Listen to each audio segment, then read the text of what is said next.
अमा खे आगाह कयूं पिया। जामशोरो में रोलू कुतनि जो आज़ार वधी वियो। 2 मासूम ॿार ॾाढिजी ज़ख़्मी थी पिया। रेलवे स्टेशन वटि हुसैन आमलो ऐं शीराज़ बुघियो ते छितनि कुतनि हमलो करे ॾिनो। कुतनि मासूम ॿारनि खे मुंहुं ऐं बाहि में चक हणी सख़्तु ज़ख़्मी करे छॾियो।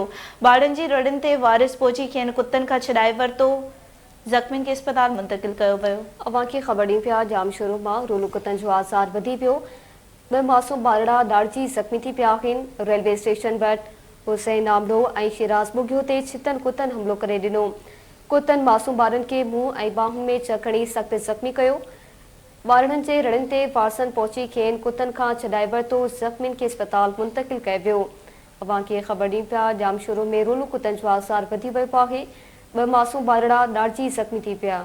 रेलवे स्टेशन वटि हुसैन आमलो ऐं शीराज़ बुघियो ते छितनि कुतनि हमलो करे ॾिनो। कुतनि मासूम ॿारनि खे मुंहुं ऐं बाहि में चक हणी सख़्तु ज़ख़्मी करे छॾियो। ॿारनि जी रड़ियुनि ते वारिस पहुची खेनि कुतनि खां छॾाए वरितो। ज़ख़्मी ॿारनि खे अस्पताल मुंतक़िल कयो वियो। जामशोरो में रोलू कुतनि जो आज़ार वधी वियो। 2 मासूम ॿार ॾाढिजी ज़ख़्मी थी पिया। रेलवे स्टेशन वटि हुसैन आमलो ऐं शीराज़ बुघियो ते छितनि कुतनि हमलो करे ॾिनो। कुतनि मासूम ॿारनि खे मुंहुं ऐं बाहि में चक हणी सख़्तु ज़ख़्मी करे छॾियो। ॿारनि जी रड़ियुनि ते वारसनि पहुची खेनि कुतनि खां छॾाए वरितो। ज़ख़्मी ॿारनि खे अस्पताल मुंतक़िल कयो वियो। तफ़सील मालूम कंदासीं। जामशोरो मां रहीम बख्श बलोच खां। जी रहीम बख्श बलोच आगाह कजो।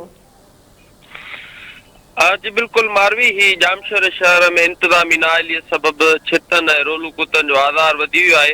कुता मार मुहिम शुरू न थियण करे विक विक ते कुतनि जा वलर घुमंदे नज़र अची रहिया आहिनि।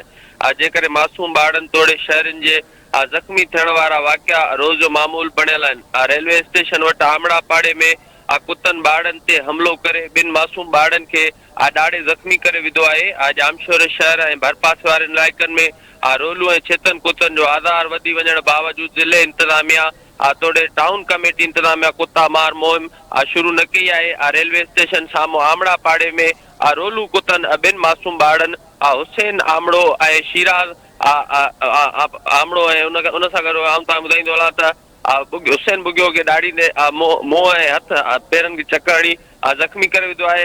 ॿारनि पारां रड़ियूं करे ते जेको आहे संदसि घर बाती जेके ॿाहिरि निकिरी आया।